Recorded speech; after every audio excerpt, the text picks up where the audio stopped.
जी बिस्मिल्लाहिर्रहमानिर्रहीम। अस्सलाम वालेकुम। क्या हाल है आप लोगों का? ठीक ठाक है। अच्छा, आज हमारा लेक्चर है असेंबली लैंग्वेज प्रोग्रामिंग के ऊपर।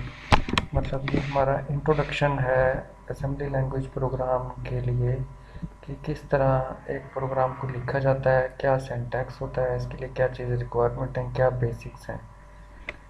तो शुरू करते हैं। जी, असेंबली लैंग्वेज हमने प्रीवियस लेक्चर्स में भी डिस्कस किया था कि हमारे पास उसका सिंटैक्स क्या होता है, किस तरह की उसकी रिप्रेजेंटेशन होती है असेंबली लैंग्वेज प्रोग्राम की। तो क्या होता है assembly language is a mnemonic representation of machine code. ठीक है, इस मशीन कोड के हम मतलब कि मशीन कोड को टेक्स्ट फॉर्म में हम एक तरह का मशीन फॉर्म की एक मशीन लैंग्वेज की एक टेक्स्ट फॉर्म कह रहे हैं आप इसको, क्योंकि इसके डायरेक्टली ये कन्वर्ट होता है मशीन लैंग्वेज में। अच्छा जी, instruction as a mnemonics. Mnemonics क्या होती है? टेक्स्ट फॉर्म होती है। Instruction decoder generates op code. Instruction को जब डिकोड करते हैं तो ओप कोड एक जनरेट होता है, मीन्स हर इंस्ट्रक्शन के अगेंस्ट एक कोड जनरेट होता है। अच्छा, ओप कोड क्या चीज़ होती है? Op code is a machine code. It helps to learn internal architecture of computer. हमें ये मदद करता है कि हम मतलब के आर्किटेक्चर को, इंटरनल आर्किटेक्चर को हम ज़्यादा अच्छी तरह समझ सकें। असेंबली लैंग्वेज हमें मदद करती है। अच्छा। अच्छा, और इसके लिए ये क्या होता है, मतलब असेंबली प्रोग्राम हमें कम रिक्वायर्ड के लिए हमें कम स्पेस रिक्वायर्ड होती है। स्पेस मीन्स रैम कह लें, मेमोरी कह लें।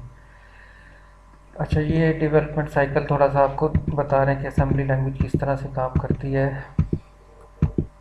ये देखें जी, असेंबली लैंग्वेज का ये देखें, ये हमारा मूव की एक इंस्ट्रक्शन है जो हमने बार बार डिस्कस भी किया था अपना क्लास में। तो मूव ए एक्स बी। अच्छा, अब ये कोई भी असेंबली लैंग्वेज प्रोग्राम होगा, उसके बाद वो असेंबलर उसको मतलब असेंबलर में जाएगा, असेंबलर उसको कन्वर्ट करेगा ऑब्जेक्ट फाइल और लाइब्रेरी फाइल्स में। अच्छा जी, लाइब्रेरी फाइल से फिर लिंकर उसको क्या करेगा, लिंक करके और उसको अपना लिंक मॉड्यूल बना के लोडर में, और लिंक मॉड्यूल बना लेगा जिसके ज़रिए उसके बाद वो लोडर, मतलब कि लोडर उसको मेन मेमोरी में लोड करेगा। मतलब कि अगर आप कहें कि असेंबलर, लिंकर और जो है ना लोडर, ये तीन चीज़ें अपना इसके कंपाइलर इसको कह लें आप, इसका मतलब कि जैसे हम सी के कंपाइलर यूज़ करते हैं, इसका असेंबली लैंग्वेज का एक असेंबलर होता है। ठीक है, तो ये हमारा अपना एक असेंबली लैंग्वेज की इंस्ट्रक्शन से लेके, असेंबली लैंग्वेज की इंस्ट्रक्शन से लेके उसके मेमोरी में लोड होने तक का ये प्रोसेस दिखाया है। ठीक है, आगे चलते हैं, ये आपको मज़ीद क्लियर हो जाएगा आगे कि ये किस तरह से है। असेंबलर। असेंबलर क्या होता है? बेसिकली ये एक क्या लें, ट्रांसलेटर क्या लें इसको, जो कि हमारी असेंबली लैंग्वेज प्रोग्राम को मशीन कोड में ट्रांसलेट करता है। अच्छा, डिफरेंट किस्म के इंस्ट्रक्शन हमारे पास असेंबलर है, जिसमें मैसम है, माइक्रोसॉफ्ट का माइक्रो असेंबलर है, अपना बोरलैंड का है, नेटवाइट का है, और इसके अलावा इंटेल का है, और काफ़ी सारे हमारे पास असेंबलर नेट पे अवेलेबल हैं, और तकरीबन सारे ही फ्री हैं। ठीक है जी, ये क्या करते हैं जी, हमारे बाइनरी कोड इंस्ट्रक्शंस को बाइनरी कोड में कन्वर्ट करते हैं, हमारी ऑब्जेक्ट फाइल और लिस्ट फाइल जनरेट करते हैं। ऑब्जेक्ट फाइल में क्या होता है? बाइनरी कोड होता है इंस्ट्रक्शंस का, और इंस्ट्रक्शंस के एड्रेसेस होते हैं। जबकि लिस्ट फाइल में हमारे पास क्या होता है? हमारे पास प्रोग्राम स्टेटमेंट्स होती हैं, binary code of each instruction and offset of each instructions. ठीक है ना, अब ये ऑफसेट एड्रेस आपको ये याद होगा, हमने क्लास में डिस्कस किया था। अच्छा, लिंकर आ गया जी। लिंकर क्या करता है? It is use to join many object files into one file. ठीक है, large program are divided into smaller files. जब हम एक कोई असेंबली का प्रोग्राम लिखते हैं तो लिंकर क्या करता है, मतलब उसको हम असेंबलर हमें वो डिफरेंट उसके पार्ट्स बना लेता है, ठीक है, डिवाइड कर लेता है। तो लिंकर क्या करते हैं, उन सब फाइल्स को जॉइन करके एक बाइनरी कोड का एक कंबाइन मॉड्यूल बनाता है, और उसके बाद वो क्या करता है, जिससे हमारी एक एग्जीक्यूटेबल फाइल बनती है, जिसको हम एग्जी फाइल भी कहते हैं। अच्छा जी, लोडर क्या करता है, लोडर जो होता है हमारा फाइल को लोड करता है, मतलब एक एग्जीक्यूटेबल फाइल को एक हमारी मेमोरी में लोड करता है, या क्या लें एग्जीक्यूट करवाता है। तो अच्छा जी, उस ये और मज़ीद क्या करता है, एग्जी फाइल इंटू बिन फाइल। अच्छा, बिन फाइल और एग्जी फाइल दोनों एग्जीक्यूटेबल फाइल है। फ़र्क इसमें सिर्फ इतना है कि बिन फाइल में फिज़िकल एड्रेसेस भी स्टोर होते हैं। फिज़िकल एड्रेसेस किस चीज़ के, मेमोरी के। किस चीज़ से रिलेटेड, उस स्पेसिफिक हार्डवेयर से रिलेटेड जिस हार्डवेयर को हमने अपना जिस हार्डवेयर पे हमने उस जिस हार्डवेयर आर्किटेक्चर पे हमने वो एक प्रोग्राम लिखा है या असेंबली लैंग्वेज कोड हमने लिखा था। अच्छा, हमारे पास ये एक्जी टू बिन एक एप्लीकेशन है जो एक्जी फाइल्स को बिन में कन्वर्ट करती है। ये हम बाद में देखेंगे कि ये क्या चीज़ है। अच्छा, असेंबली लैंग्वेज की इंस्ट्रक्शंस। असेंबली लैंग्वेज की इंस्ट्रक्शन हमने अपना डिस्कस भी किया था, वो दोबारा भी देख लेते हैं कि कितने पार्ट्स होते हैं असेंबली लैंग्वेज में। एक हमारे पास लेबल होता है जो कि हमारे पास ऑप्शनल है, ठीक है। दूसरा हमारे पास, ये अगर ये देखें कमेंट, तो भी कमेंट्स भी आपको पता है कि ये अपना ऑप्शनल होते हैं। अच्छा, इसके बाद हमारे पास जो मेन आ गया, निमोनिक्स आ गया, ऑपरेंड 1, ऑपरेंड 2, ऑपरेंड 3 भी हो सकता है। तो निमोनिक्स क्या हो गया, वो एक इंस्ट्रक्शन या एक टेक्सचुअल रिप्रेजेंटेशन उस कमांड की, मतलब मूव, ऐड, अपना मूव, ऐड, सब्ट्रैक्ट, जंप, इस तरह की हमारी जो है डिफरेंट कमांड्स, उसको हम मतलब कि टेक्सचुअल रिप्रेजेंटेशन असेंबली की, उसको हम क्या कहते हैं, निमोनिक्स, ठीक है। ऑपरेंड्स आपको पता है क्या होता है, जिसके ऊपर हमने कोई भी ऑपरेशन परफॉर्म करना हो। अच्छा, ये नीचे हमारे पास डिस्कस अपना डिस्क्रिप्शन है, ये देख लें। अच्छा जी, आगे चलते हैं। Assembler directives. असेंबलर डायरेक्टिव्स क्या होते हैं, आपने सी का कोड, सी लैंग्वेज की होगी, आपने आपने सी शार्प की होगी, डिफरेंट उसमें की होगी, उसमें आपने देखा होगा कुछ हम इंस्ट्रक्शंस अपना प्रोग्राम लिखते हैं जो कि जिनका ताल्लुक प्रोग्राम से नहीं होता, लेकिन वो उसका ताल्लुक किस चीज़ से होता है, उसके प्रोग्राम के कंट्रोल, फ्लो कंट्रोल से होता है। मतलब हम इंक्लूड, जब हम हैश अपना सी का एक प्रोग्राम लिखते हैं तो हैश इंक्लूड, या हम क्या लेते हैं con IO dot h, hash con IO dot h, इस तरह से हम करके डायरेक्ट लाइब्रेरीज ऐड करते हैं। तो इसी तरह असेंबलर डायरेक्टिव्स क्या होते हैं, ये पार्ट ऑफ द अपना प्रोसेसर इंस्ट्रक्शन सेट नहीं होते, ठीक है ना। मतलब कि ये एक इंस्ट्रक्शंस अपना जो हमारे आर्किटेक्चर के हार्डवेयर से रिलेटेड नहीं होती इंस्ट्रक्शन, ये असेंबलर से रिलेटेड इंस्ट्रक्शंस होती हैं। मतलब उस प्रोग्राम का को किस तरह से एग्जीक्यूट करना है, या समझ लें आप किस तरह से उसको फ्लो करना है, या वो असेंबलर की इंस्ट्रक्शंस होती हैं, ठीक है ना। कंपाइलर की इंस्ट्रक्शन कह लें आप, कंपाइलर को बताते हैं हम कि ये प्रोग्राम को अपने इस तरह से एग्जीक्यूट कराना है या कंपाइल करना है। इसको हम आगे देखेंगे तो अभी आपको ये क्लियर हो जाएगा कि हमारे पास असेंबलर डायरेक्टिव्स क्या होते हैं। अच्छा जी, अगर अब ये देखें, they enable to control the way in which program assembles and list. मतलब कि असेंबलर डायरेक्टिव से ही असेंबलर को पता लगता है कि किस तरह से प्रोग्राम को असेंबल करना है और उसको दिखाना है। अच्छा जी, act during assembly of program and do not generate any machine executable code. इन हमारे पास असेंबलर डायरेक्टिव्स का कोई कोड, मशीन कोड जनरेट नहीं होता। ये जस्ट एक असेंबलर के लिए हमने बताया है, क्योंकि ऑब्वियसली हम जब एक मतलब कि हार्ड हमारी एक ये लो लेवल लैंग्वेज, मतलब मशीन लैंग्वेज तो नहीं है, लो लेवल लैंग्वेज है ना, तो हमने इसमें जब कंपाइलर को इंक्लूड किया तो कंपाइलर को हमें कुछ इंस्ट्रक्शन कंपाइलर को भी देनी है, या कंपाइलर को हम अगर मैं ये कहूँ कि असेंबलर को, ठीक है ना। तो असेंबलर को असल में हमने ये बताना है कि प्रोग्राम को किस तरह से उसमें अपना देखना है। मतलब अगर हम कहीं कहते हैं कि हमारे पास प्रोग्राम के ना डिफरेंट सेक्शंस होते हैं या डिफरेंट सेगमेंट्स होते हैं, तो उन सेगमेंट्स, कौन सा सेगमेंट किस जगह पड़ा है, किस सेगमेंट को पहले देखना है, किस सेगमेंट को बाद में देखना है, तो ये किस तरह वो देखता है, असेंबलर डायरेक्टिव से देखता है। अच्छा, क्लासिफिकेशन। क्लासिफिकेशन किस चीज़ की है, हमारे एक असेंबली प्रोग्राम के अगर हम कहें कि अगर हम उसको क्लासीफाई करें पार्ट्स में, डिफरेंट डिफरेंट पार्ट्स में, तो हम उसमें उस असेंबली प्रोग्राम की एक क्लासिफिकेशन है। उस क्लासिफिकेशन में क्या होता है, हमारे पास segment simplification, data allocation, segment related macros, हमारे पास कोड लेबल्स होते हैं, हमारे पास स्कोप डिक्लेरेशन होता है, लिस्टिंग कंट्रोल होता है, मिसलिनियस, इसके अलावा भी जो और होते हैं। मतलब मतलब ये कि हमारे पास अगर हम एक असेंबली के प्रोग्राम को देखेंगे तो उसमें डिफरेंट सेक्शंस हो सकते हैं, किस हम उसको डिफरेंट चीज़ों को क्लासीफाई कैसे करेंगे या देखेंगे, किस तरह से उसको देखेंगे।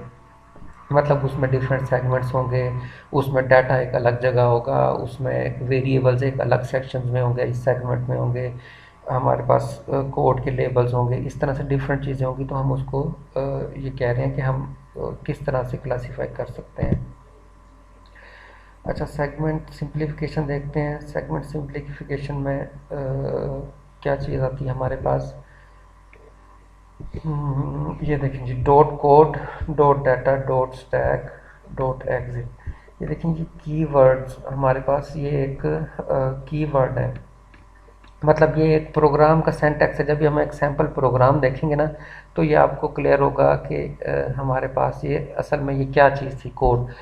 अब जब हमने कोड सेगमेंट यूज़ करना है ना, मतलब कि हमने एक प्रोग्राम को ना डिफरेंट सेगमेंट्स में डिवाइड कर लेना है। एक सेक्शन कोड का आ जाएगा, एक सेक्शन डाटा का आ जाएगा, स्टैक का सेक्शन आ जाएगा, और इसके अलावा डिफरेंट और भी सेक्शंस आते हैं।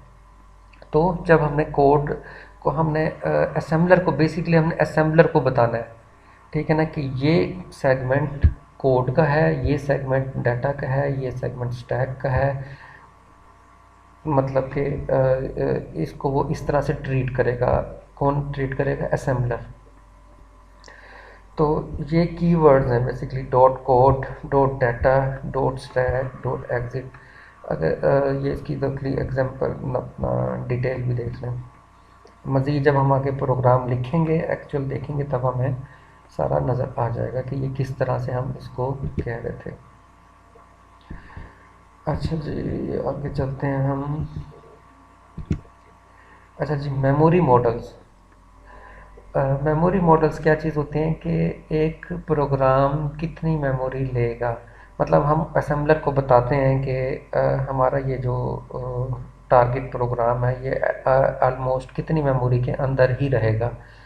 अच्छा, उस मेमोरी में अब दो चीज़ें आ जाती हैं, एक कोड सेगमेंट आ जाता है और एक डाटा सेगमेंट आ जाता है। मतलब कोड सेगमेंट में क्या होगा, जिसमें हमारा एक कोड होगा, और डाटा सेगमेंट में क्या होगा, हमारा डाटा मीन्स वेरिएबल्स, हम कह लें कि उस सेक्शन में वेरिएबल्स हम डिक्लेयर करेंगे। तो हम जब प्रोग्राम लिखते हैं तो हम उसमें मेंशन करते हैं कि हमारा जो मेमोरी मॉडल है वो कौन सा है, small, medium, compact, large, huge. अच्छा, स्मॉल कब लिखेंगे हम, जब हमारा कोड सेगमेंट 64 KB से कम होगा और हमारा डाटा सेगमेंट भी 64 KB से कम होगा। अच्छा, मीडियम हम कब लिखेंगे, जब हमारे पास क्या कहते हैं, हमारे पास जो कोड सेगमेंट है, कोड सेगमेंट हमारे पास कुछ भी हो सकता है, लेकिन डाटा सेगमेंट जो हमारे पास होगा वो हमारे पास 64 KB से कम होगा। अच्छा, कॉम्पैक्ट हम कब लिखेंगे, जब हमारे पास एक हमारे पास कोड सेगमेंट तो होगा 64 KB से कम, लेकिन हमारे पास डाटा सेगमेंट का कोई भी साइज़ हो सकता है। अच्छा, लार्ज में क्या होगा, लार्ज में हमारे पास कोई भी साइज़ हो सकता है, हमारे पास कोड सेगमेंट का और डाटा सेगमेंट का। और ह्यूज भी इसी तरह से ही है हमारे पास। ज़्यादा बहुत ज़्यादा बड़ा, जब हमारे पास अगर कोई असेंबली प्रोग्राम होगा तो हम उसको क्या करेंगे, ह्यूज ह्यूज मेमोरी मॉडल हम उसको सेलेक्ट करेंगे। अच्छा, डाटा एलोकेशन देखें। डाटा एलोकेशन क्या चीज़ है, जिस तरह आप इसको आप कह लें डाटा टाइप कह लें, आप डाटा टाइप कह सकते हैं कि हम कोई भी वेरिएबल को मेंशन करेंगे तो हम उसको बताएंगे कि ये कितना डाटा, मतलब कि क्या टाइप है इसकी, या कितना डाटा ये रिज़र्व करेगा, कितनी मेमोरी रिज़र्व करेगा बेसिकली हमारे रैम में। जब हम डीबी लिखेंगे, DB define byte type of variable, मतलब कि डीबी जब हम लिखेंगे तो वो बाइट को रिज़र्व करेगा। ठीक है। अच्छा जी, उसके बाद डी डब्ल्यू लिखेंगे तो डबल वर्ड आ जाएगा हमारे पास। डी डी, अच्छा नहीं, क्या कहते हैं, डी डब्ल्यू लिखेंगे तो वर्ड लेंथ आ जाएगी, word length, one word length. One word length कितनी होती है, 8 बिट्स की होती है शायद, नहीं 8 बिट्स की तो 1 बाइट हो गया ना। अच्छा, variable of one word length, मतलब कि जब हम यूज़ करेंगे तो इसको फिर देख लेंगे। D D define double words, अच्छा D Q define quad word, अच्छा डी टी डिफाइन 10 बाइट्स। अच्छा, ये डिफरेंट जब हम वेरिएबल्स को डिक्लेयर करेंगे ना वहाँ पे अपना असेंबली लैंग्वेज में, तो ये हम ये अपना टाइप्स हम वहाँ पे अपना लिखेंगे। अच्छा, आगे चलते हैं। सेगमेंट रिलेटेड हमारे पास चीज़ें क्या चीज़ हैं, हमारे पास कीवर्ड्स हैं बेसिकली। सेगमेंट का कीवर्ड एंड एस, एंड मतलब कि and S means end of segment. हमने कहा था कि जब हम असेंबली का प्रोग्राम लिखेंगे तो उसको हम सेगमेंट्स में डिवाइड कर लेते हैं, कोड सेगमेंट, डाटा सेगमेंट, और इस तरह से ना हम सेगमेंट्स बना लेते हैं। तो उस सेगमेंट से रिलेटेड कुछ हमारे पास ये कीवर्ड्स होते हैं जो कि हमें जिसको हम लिखकर उस सेगमेंट को डिफाइन करते हैं या उस सेगमेंट को एंड करते हैं। तो मतलब ये कीवर्ड्स हैं जो हम अपने एक प्रोग्राम में लिखेंगे। मतलब सेगमेंट 1, सेगमेंट 2, जब हम एक सेगमेंट ख़त्म होगा तो हम एंड एस लिखेंगे, मीन्स एंड एंड सेगमेंट। जब हमारा प्रोग्राम ही ख़त्म हो जाएगा तो हम उसमें एंड लिख देंगे। इस तरह के ये हमारे पास ये सेगमेंट्स रिलेटेड होते हैं। अच्छा जी, स्कोप आ गया, पब्लिक, एक्सटर्नल, ये हुई हमारे पास। जब हम कोडिंग करेंगे तब ये देखेंगे। आपको वैसे इसका आइडिया भी पहले भी होगा प्रोग्रामिंग में कि हम एक स्कोप को किस तरह से डिफाइन करते हैं, एक मतलब के वेरिएबल्स के लिए बेसिकली ये यूज़ करते हैं। अच्छा जी, लिस्टिंग कंट्रोल के हमारे पास कुछ अपना क्या लें, कीवर्ड्स क्या लें प्रोग्राम लिखने के लिए, पेज और टाइटल और इस तरह के हमारे पास होंगे। अच्छा, कोड लेबल को हम मतलब कि कोड्स को हम लेबल दे देंगे, हम इंस्ट्रक्शंस को हम अपना कोई लेबल दे सकते हैं अपनी आसानी के लिए, और बार बार उसको अगर हमने कहीं मेंशन करना है, रिकॉल करना है, या उस हमने स्पेसिफिक इंस्ट्रक्शन पे जाना है तो हम उस इंस्ट्रक्शन को नहीं लिखेंगे, हम उस लेबल को मेंशन कर देंगे कि जी इस लेबल पे चले जाओ। ठीक है ना, तो वो असेंबलर ऑटोमेटिक उस लेबल के ऊपर चला जाएगा। मतलब कि हम कोई भी इंस्ट्रक्शन लिखते हैं और उसको हम क्या कहते हैं ना, एक लेबल दे देते हैं। लेबल हमारा कुछ भी हो सकता है, लेबल हम कह लें अपना लेबल कह लें 4, या कुछ कोई भी एक हम ले देते हैं, माई लेबल कह लें। ठीक है ना। अच्छा, अब हम हमारे इंस्ट्रक्शंस एग्जीक्यूट हो गई, उसके बाद हम कहते हैं कि वो उस लेवल पे दोबारा चला जाए, उस इंस्ट्रक्शन पे दोबारा चला जाए। कौन चला जाए, असेंबलर। मतलब उस लूप अगर हम कह लें कि लूप में वो एक इंस्ट्रक्शन बार बार उस इंस्ट्रक्शन के ऊपर जाके एग्जीक्यूट करता है, तो हम इसमें क्या देंगे, हम एक इंस्ट्रक्शन को क्या देते हैं, हम एक इंस्ट्रक्शन को क्या देते हैं लेबल 10। ठीक है ना, तो हम 10 इंस्ट्रक्शन एग्जीक्यूट करवा के हम उसको दोबारा 10 या कोई भी इंस्ट्रक्शन एग्जीक्यूट करवा के हमने लूप करना है, तो हम कह देते हैं गो टू लेबल 10। ठीक है ना, तो वो लेबल 10 पे ऑटोमेटिकली कंट्रोल चला जाएगा और दोबारा से एग्जीक्यूशन स्टार्ट हो जाएगी। तो ये लेबल का बेसिकली एक पर्पज़ होता है। अच्छा जी, मैक्रोज क्या होते हैं, मैक्रो एंड मैक्रो, ये हमारे पास एक क्या लें अपना फंक्शन क्या लें छोटा सा, कि हम इसको मैक्रोज को किस तरह लिखते हैं और किस तरह ख़त्म करते हैं, ये हम देखेंगे जब हम एक प्रोग्राम लिखेंगे तो हम उसमें देख लेंगे। अच्छा, इंक्लूड का हमारे पास कीवर्ड होता है, नेम का कीवर्ड होता है, ग्लोबल का कीवर्ड होता है, ये सारे हमारे पास यूज़ होते हैं अपना किसी भी प्रोग्राम को लिखने के लिए। अच्छा, मैं आपको एक सैम्पल प्रोग्राम भी दिखाता हूँ हेलो वर्ल्ड का, जिसको हम भी अलग से डिस्कस भी करेंगे, लेकिन अभी हमको आपको मैं दिखाता भी हूँ। अच्छा जी, ये देखेंगे एक हमारे पास ना एक मैंने सैम्पल प्रोग्राम लिखा हुआ है असेंबली लैंग्वेज में। इसको हम मज़ीद डिटेल से डिस्कस करेंगे। हम ना इसको अभी मैं जस्ट एक उसका सिंटैक्स दिखा रहा हूँ कि किस तरह से लिखते हैं। ये देखिए जी, डॉट मॉडल हमने लिखा, ये क्या थी इसमें, मेमोरी मॉडल। स्टैक हमने मेंशन किया, ये हमने डाटा सेगमेंट मेंशन कर लिया, कोड सेगमेंट मेंशन कर लिया। ठीक है, ये देखिए मेन प्रोसीजर का मतलब क्या है, जैसे मेन प्रोग्राम हम वाइड मेन लिखते हैं सी लैंग्वेज में, तो ये हमने उस तरह से लिख लिया। अच्छा जी, ये हमारा एंड हो गया और ये हमारा प्रोग्राम एंड हो गया।